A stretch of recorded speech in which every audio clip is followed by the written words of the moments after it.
বিশিষ্ট শিশু সাহিত্যিক ও কবি ভবানীপ্রসাদ মজুমদারের লেখা একটি ছন্দের ছোট্ট ছড়া আজ আমি পাঠ করে শোনাব। ছড়া দল বিচার। শুরু করছি।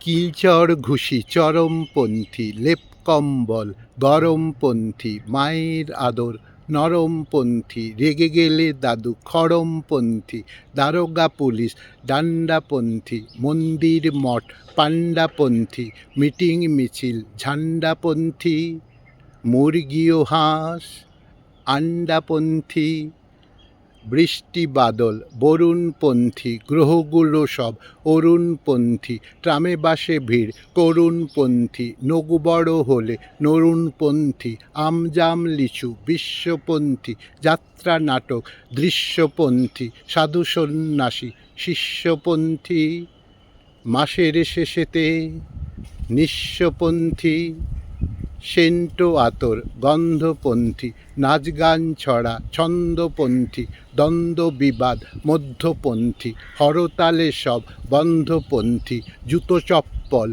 পালিশপন্থী, ঘাড় গর্দান মালিশপন্থী, কোর্ট ও কাচারি নালিশপন্থী, রাত্রিরে মাথা বালিশপন্থী, সোনাদানা সব লকারপন্থী, ফুটপাতগুলো হকারপন্থী, জিনিসের দাম স্বর্গপন্থী, স্কুলে স্যার খর্গপন্থী, জজ ও উকিল আইনপন্থী, টিকিটের দরে লাইনপন্থী, পাঁজরা ও খোস মলমপন্থী, আমি খুদে কবি কলমপন্থী।